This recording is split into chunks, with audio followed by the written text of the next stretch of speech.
मराठी, ते धडक ते धडक.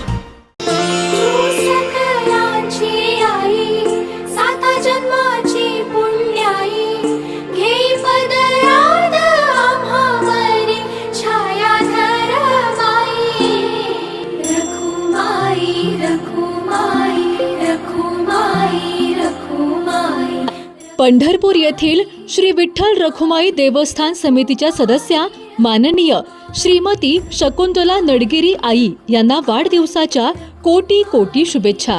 शुभेच्छुक माननीय संजय शेठ गुरव, माननीय मनोज बाबर सहाय्यक पोलीस निरीक्षक, तसेच माननीय मनोज लेंगरे आणि एसटी ग्रुप.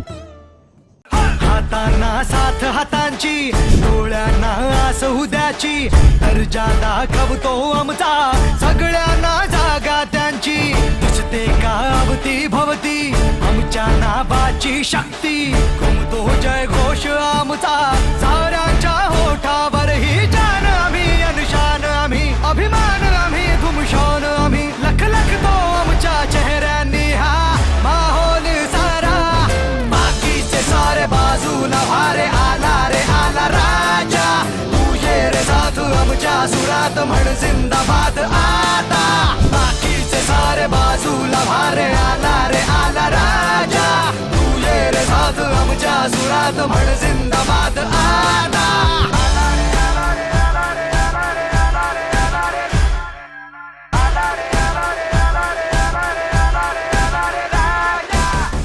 खानापूर आटपाडी मतदारसंघातील धडाकेबाज नेतृत्व आणि राजकीय क्षेत्रातील वारे घुमवण्याची धमक असणारे रणझुंजार व्यक्तिमत्व, तसेच भावी आमदार माननीय संभाजी शेठ पाटील यांना वाढदिवसाच्या कोटी कोटी शुभेच्छा.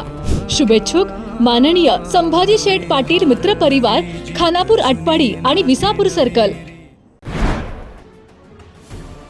विधान परिषद निवडणुकीच्या पार्श्वभूमीवर सांगली आणि सातारा जिल्ह्याच्या राजकारणात मोठी खळबळ उडाली आहे. आटपाडीचे नेते तानाजी पाटील यांना शिवसेनेने उमेदवारी अर्ज भरायला सांगितला नाही. तानाजी पाटील यांनी आमच्याशी कोणत्याही प्रकारची चर्चा न करता अर्ज भरला आहे. या निवडणुकीसाठी शिवसेना पक्षाकडून अधिकृत उमेदवारी कोणालाही दिली नाही, अशी स्पष्ट आणि परखड भूमिका घेत उद्योग मंत्री उदय सामंत यांनी स्थानिक राजकारण ढवळून काढलंय.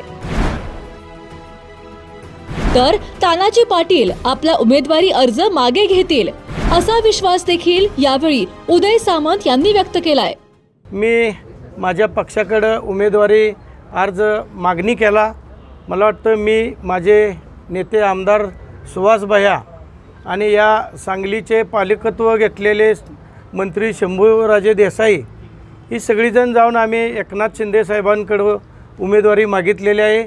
आणि शिवसेनेच्या वतीनं मी आज माझा इथं मला वाटतं अर्ज दाखल केलेला आहे. तानाजी पाटील हे आमच्या पक्षाचे नक्कीच आहेत, परंतु आमच्याशी कोणाशीही चर्चा न करता त्यांनी हा फॉर्म भरलेला आहे. परंतु कुठच्याही पद्धतीनं पक्षानं त्यांना हा फॉर्म भरायला सांगितलेला नाही. या पार्श्वभूमीवर मी स्वतः त्यांच्याशी बोलणार आहे. 100% ते फॉर्म मागं घेतील असा आम्हाला विश्वास आहे. पण कुठेही पक्षाच्या सांगण्यावरनं त्यांनी फॉर्म भरलेलं नाही आणि पक्षानं त्यांना फॉर्म भरायला सांगितलेलं नाही. सांगता येईना आणि सहनही होईना, शौचा वाटे रक्तस्राव, वेदना, वारंवार शौचास होणे हा मूळव्याध नाही ना. मिळवा कायमचा आराम, तोही एका दिवसात, वेदनारहित विना टाका.